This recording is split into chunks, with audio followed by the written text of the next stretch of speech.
Pittman meet the moment and urges us all to find a way to advance the cause of justice.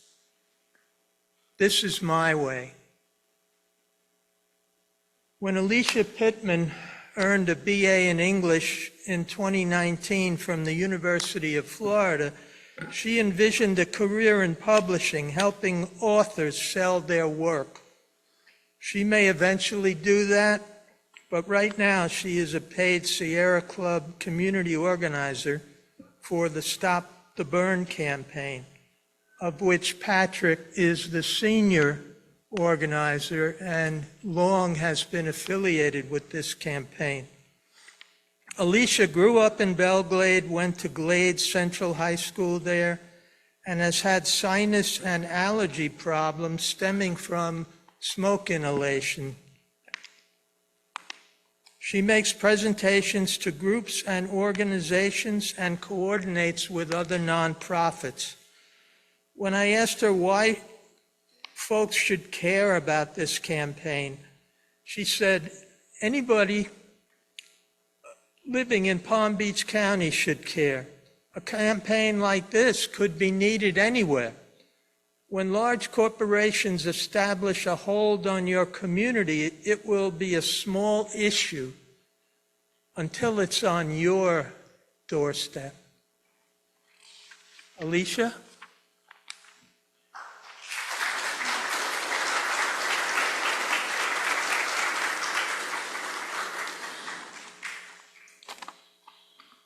Good morning. As Jim said, my name is Alicia Pittman, and I serve as the Glades community organizer for the Stop the Burn Go Green campaign. Thank you for welcoming us into your church and for taking the time out to hear about our community.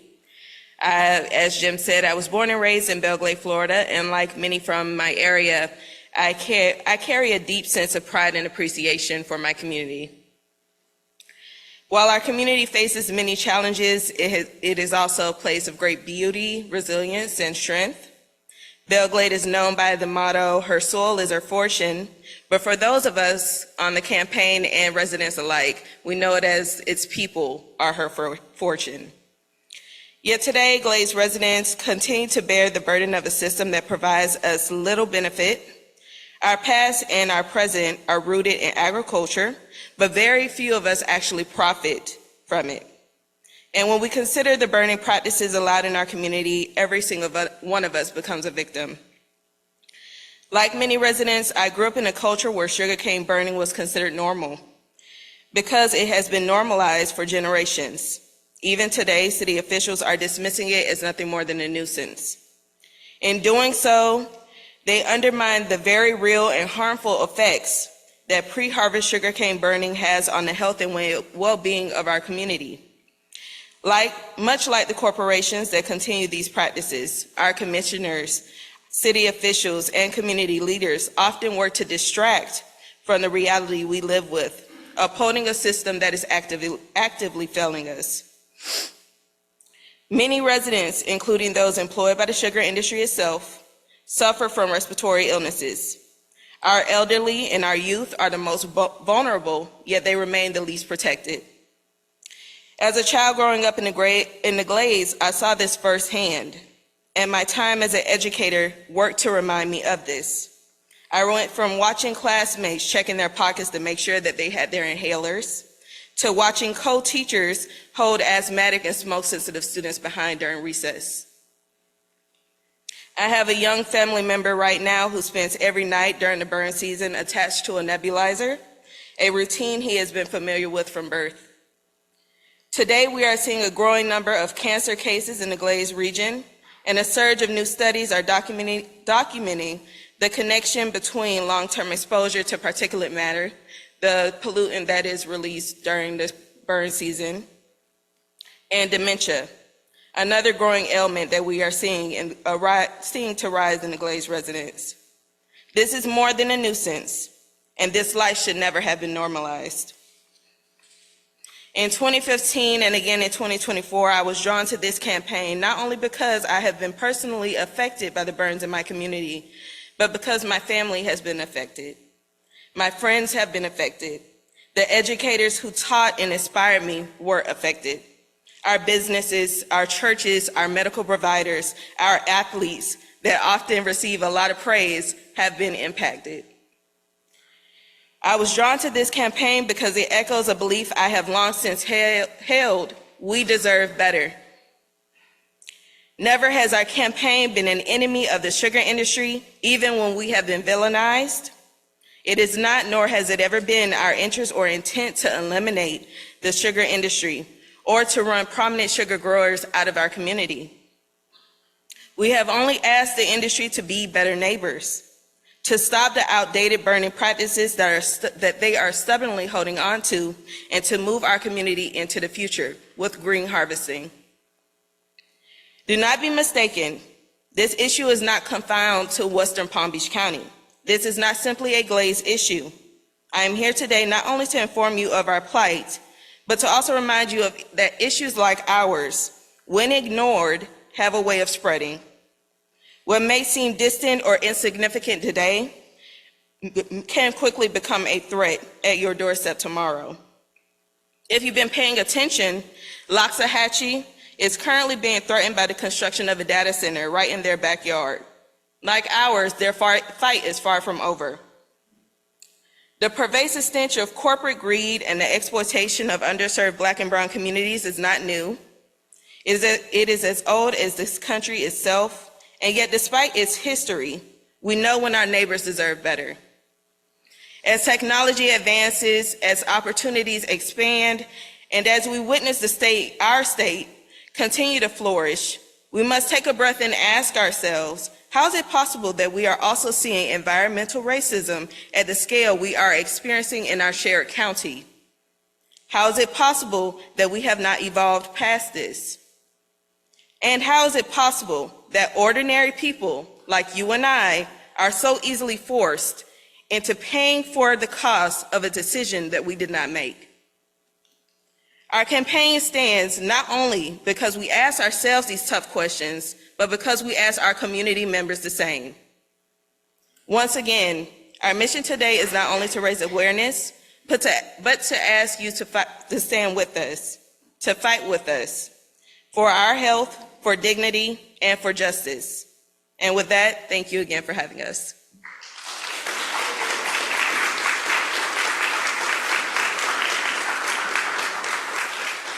Thank you, Alicia. Patrick Ferguson has been with Sierra Club since 2016. As senior organizing representative, he has helped build the chapter's Stop the Burn, Go Green campaign into the nationally recognized grassroots-led environmental justice movement it is today. Prior to joining Sierra Club, he was actively involved in private general practice and local environmental activism, and founded the nonprofit Flowvolution, Inc. He is a graduate of Nova Southeastern University School of Law and the Catholic University of America, and currently resides in Fort Lauderdale. Just another ex-high school football player.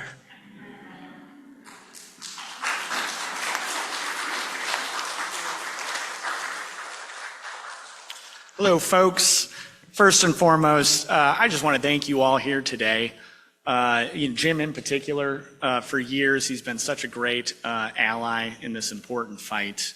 And, really, I hope to just share, a couple words with you regarding what has kept me motivated and inspired over the years. And, hopefully this, have some resonance and keep you all motivated and inspired to continue to advocate for justice. So just as a little aside, my background, ever since I was, a young kid, always had a passion for justice and an aversion to bullies. I've also loved and appreciated the natural world and held a strong belief that it should be preserved and protected and not just exploited for economic gain for future generations. And all those attributes lined up to make being an organizer for the Sierra Club, particularly working on the Stop the Burn, Go Green campaign, is a great outlet for me. But going back to my teenage years was the first experience I had with the Glades communities. And as Jim referenced, it was through high school football. And folks here who may be familiar with high school football know the Glades is some of the best high school football programs in the nation, producing over 60 NFL players and several Hall of Famers. So it'll probably come to no surprise to you that when we played them regularly, we always lost. But during those years, I was left with a very positive impression of the Glades communities in general, as exemplified by the fact that every time we played them, even when they came down to Fort Lauderdale, after the game, they brought their grills and not just cooked for their own team, cooked for the opposing team and their parents. And so it made getting our butts kicked, feel a little less bad. But, left me in the impression that, Glades residents are very kind, generous, and proud people. And it wasn't until I started with the Sierra Club that I had a chance to educate myself on the issue of sugarcane burning. And in speaking and building relationships with folks in the community, I had to hear similar stories that you've heard from Alicia today, that parents quite often have to feel concerned about letting their kids go outside and play who suffer from asthma during the 8-month-long harvesting season. I heard a local elementary school had to be evacuated because it was inundated with smoke during the harvesting season. I have to hear how folks over the course of 8 months have to consistently clean soot off their properties at their own expense.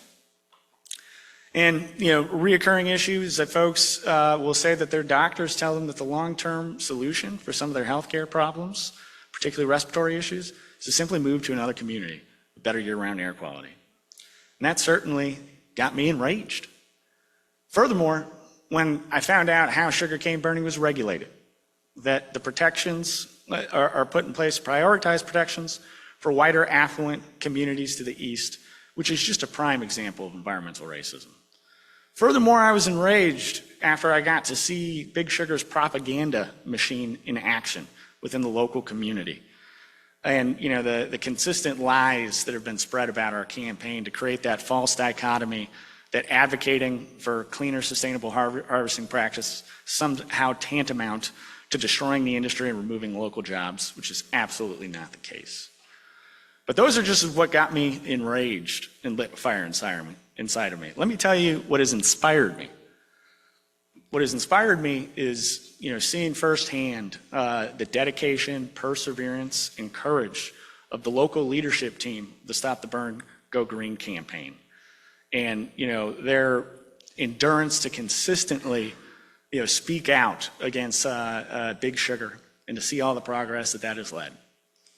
And to give a prime example, we all know that Big Sugar is one of the most politically and economically powerful interests within the state of Florida. But this campaign has not been about meeting that political power or economic power. It's been about people. It's been about people power. It's been about truth, courage, and perseverance. And it has been inspiring, certainly from the inside, in seeing how this campaign has gained progress, from the beginning. With each year, we've seen more awareness and more public pressure put on the industry, and that has translated into more and more green harvesting that we've seen each year. But of course, we still have a lot of work ahead of us. And I feel like it's very necessary to address, and this time in particular, every time we look at the news, it's just completely overwhelming at the instances of injustice and systemic corruption that we see. And it's easy to feel powerless and want to check out. But I'd like to share with you that, something I've learned with, working on campaign work, Stop the Burn campaign in general, so we can't just sit back and wait for change to come from the top down. Real and lasting change is a bottom-up endeavor led by the people. And I think it's very important in these times, to not get washed away in these, larger systemic issues, that we can't have as a direct impact on. There's so many things that we all can do locally, one of which is, getting involved in, supporting the Stop the Burn campaign. But there are many other issues, data centers included, within our community. And it's important to know that when we make a win on a local issue, it's not just a win for our local communities, it's a win for every community.